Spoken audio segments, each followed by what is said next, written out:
E alguém perguntou, quando a gente vai chegar na pergunta, o que é religião? Não é possível dar uma resposta para uma pergunta, o que é religião? Você pode dar várias respostas para ela. E depende de que religião a gente está falando. Entendo? Religiões não são espécies do mesmo gênero, como, por exemplo, os animais. Você fala, não, cavalo é um tipo de animal, cachorro é um tipo de animal, águia é um tipo de animal,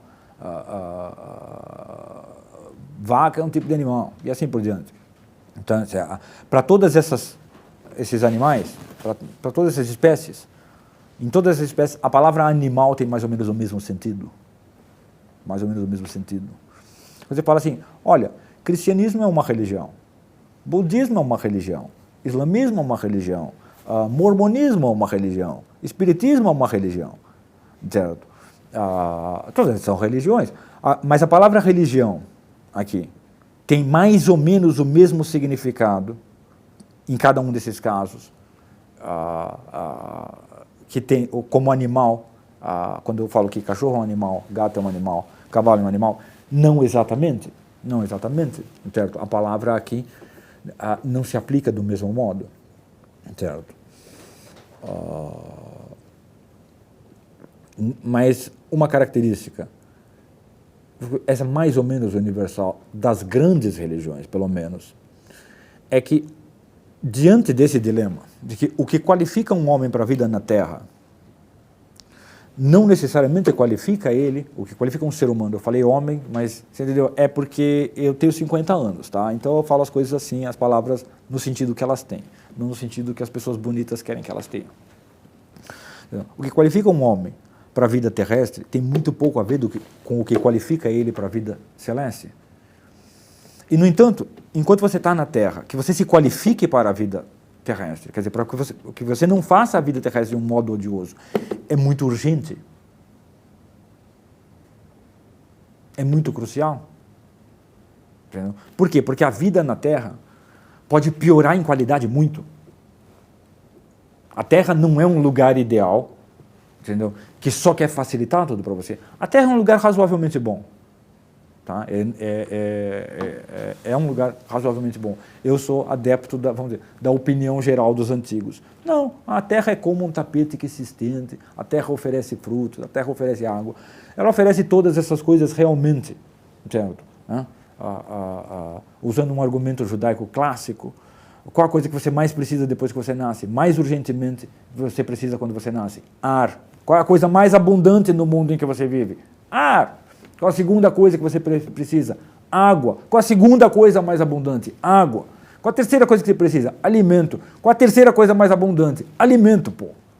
Então, parece um lugar razoavelmente bom. Claro, algumas dessas coisas podem ser difíceis de obter, envolver trabalho, quer dizer, então a vida na Terra pode se tornar muito difícil a qualquer momento. Não é isso? Deu uma seca, não tem alimento, está todo mundo sem alimento, dá uma peste, está todo mundo ficando doente, ou as pessoas se acanalham, a sociedade se acanalha, e daí as relações humanas ficam difíceis. Tá? Então, a vida pode ficar muito ruim aqui, certo? E para que ela não fique muito ruim, há muito pouco que a gente pode fazer para que ela não fique muito ruim no sentido cósmico. Né? A gente fez, nos últimos séculos a gente até fez muita coisa nesse sentido. Como a gente produz mais alimento? Como a gente muda a qualidade do ar, ou filtra águas, ou garante que a gente tenha água mais limpa? Muita coisa a gente fez nesse sentido, certo? E os mandamentos eles estão aqui o seguinte, porque, olha, a vida na Terra não é o melhor possível que você pode imaginar. Ela é difícil e ela pode piorar catastroficamente. O que a gente pode fazer para que os seres humanos, como agentes, não piorem a situação uns dos outros? Entendeu? Os mandamentos é isso. É um conjunto de instruções para que nós não tornemos a vida na Terra mais difícil uns para os outros. Entendeu? Então os mandamentos, a gente pensa que mandamento é um negócio muito, muito espiritual e uma coisa maravilhosa. Não, mandamentos é isso, é um conjunto de instruções para que eu não torne a vida de vocês mais difícil e vocês não tornem a minha mais difícil. Aqui na Terra. Entendeu? Então, mandamento, e isso é muito importante a gente aprender. Tem povos inteiros que foram levados à extinção por falta de mandamentos. Você estuda a história humana e você vai ver que tem povos inteiros que foram levados à extinção só por isso, porque a gente esqueceu esse mandamento aqui. Então é só você observar. Tem um dado muito simples. Qual é o povo, certo, que por séculos e séculos viveu e prosperou sem nenhuma restrição ao homicídio? Não, aqui todo mundo pode, cada um pode matar quem ele quiser, quando ele quiser. Todo mundo pode matar todo mundo. Aqui isso não é feio, a gente acha legal. Qual o povo que, me mostra aí na história, viveu e prosperou sem nenhuma restrição? Tem alguns que fizeram restrição apenas injusta. Não, olha, a gente não pode matar os caras da nossa tribo, mas os da outra a gente pode. Mas os da nossa a gente não pode. Então, alguma restrição é necessária. Deu para perceber? Que os mandamentos, eles são, vamos dizer, a maneira mais justa e mais generosa de você criar essas orientações que melhoram a vida terrestre e que fazem com que os seres humanos não piorem a vida terrestre demais uns para os outros. Então é muito útil. Mas que utilidade isso tem para um espírito?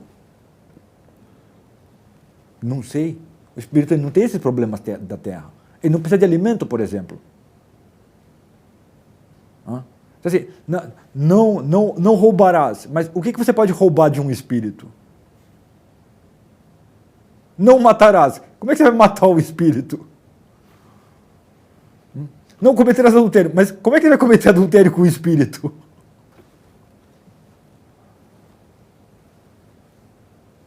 Está entendendo? Então, esses mandamentos aqui, eles pertencem, eles se referem à ordem terrestre.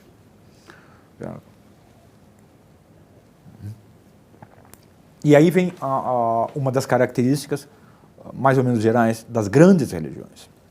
Certo?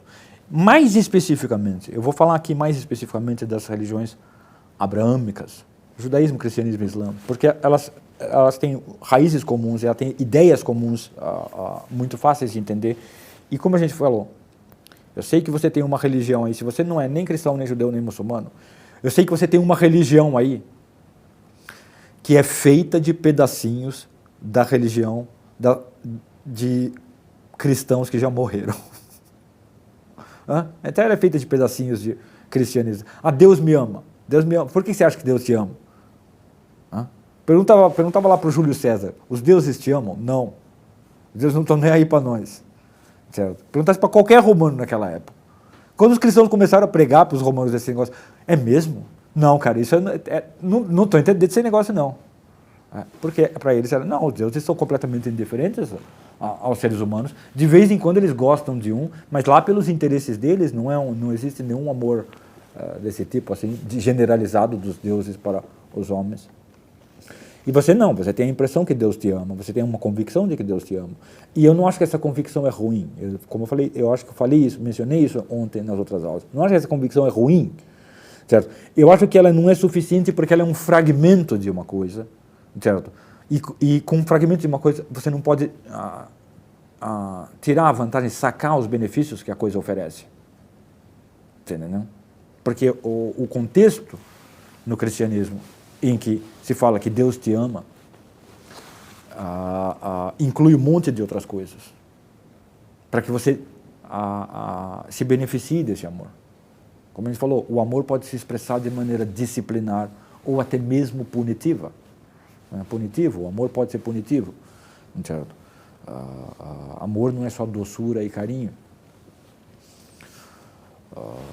Então, nas religiões abraâmicas, o judaísmo, o cristianismo e o islã, elas admitem francamente isso. Olha, esses mandamentos aqui, eles são bons para você viver aqui na Terra. Mas eles são coisas urgentes. Esse é nosso primeiro problema. Essa é uma coisa que, idealmente, todo mundo tem que aprender a fazer. Entendeu? Todo mundo tem que aprender a fazer. Mesmo que você não tenha religião. Eu vou falar uma coisa para você, se você quer que as pessoas tenham uma vida boa aqui na Terra, mesmo que você não tenha nenhuma religião, essas instruções aqui Elas são o conjunto ideal para a existência terrestre. Não, eu sou ateu, eu acredito que é o seguinte, morreu, apagou, zerou, você virou poeira cósmica, os átomos se espalharam, entendeu? Ainda assim, enquanto você está aqui, esse aqui, não cometerás adultério, não matarás, não roubarás, não prestarás falso testemunho, amarás o teu próximo como a ti mesmo. Isso aqui continua valendo como o conjunto ideal de instruções. Entendeu? Isso é independente do...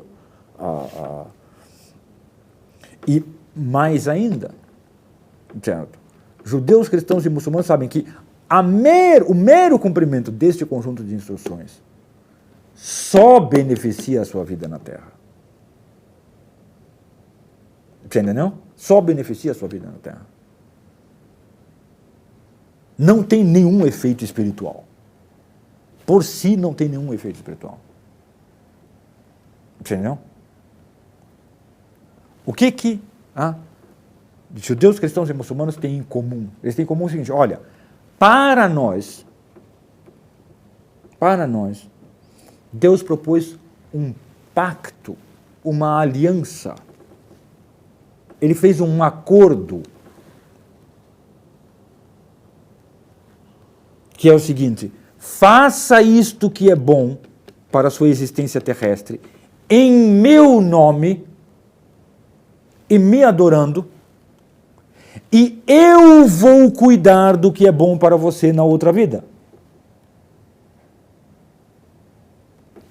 Você entendeu? É um pacto, é um contrato. Você entendeu? É um contrato, é literalmente um contrato, e aliás, chama lá aliança, pacto. É isso que Deus faz.